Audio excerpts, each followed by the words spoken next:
বিচার আমি কাকে দিব আল্লাহ? আমার ধান সব শেষ করে দিল আল্লাহ, মেরে মেরে ফেল দে আল্লাহ। তুমি বিচার করো আল্লাহ।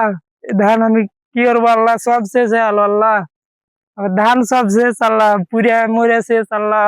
আমি কারোর কোনোদিন ক্ষতি করিনি, আমার ধান গুলো এভাবে মানুষ হিংসা করে শত্রুতা করে আমার ক্ষতি কেন করলো? আমার বাবা নাই, আমার মা আর আমার ভাই আছে।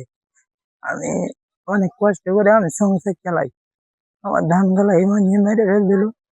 আমি তো কারোর কোনোদিন ক্ষতি করিনি, মানুষ তো সবাই জানে। দুশ্মনী করে আমার ধান গালাকে ভাঙে মেরে ফেলে দেয়। আমি এখন কি ভাঙে কি লে আমার ভাই বাপ নাই, আমার মাকে আর আমার ভাইকে লে কিভাবে সংসার চালাবো? কি খেয়ে বাঁচবো? আমার ধান তো এটাই তো সম্পদ, আমার কিছু নাই। আমার বাড়ি ঘর তো ভালো না, সবই ভাঙাচোরা। আমি এখন কি লে কি করে থাকবো, কি খাবো? আমার যারা এ ক্ষতি করলো তাদের যেন আল্লাহ কঠিন শাস্তি দেয়, বিচার করে আল্লাহ। এবং আপনাদের কাছে বিচার চাইছি।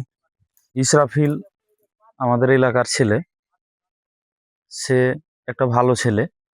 তার আব্বা কিছুদিন আগে ইন্তিকাল করেছেন। তার সাই সম্বল বলতে এই ধানটুকুই, তার আর কিছু নাই। এই ধানে শত্রুতা করে বীজ দিয়েছে, বীজ দিয়ে তার ধানটি নষ্ট করে দিয়েছে। আমরা তার দৃষ্টান্তমূলক শাস্তি চাই যে এই জঘন্যতম কাজ করেছেন।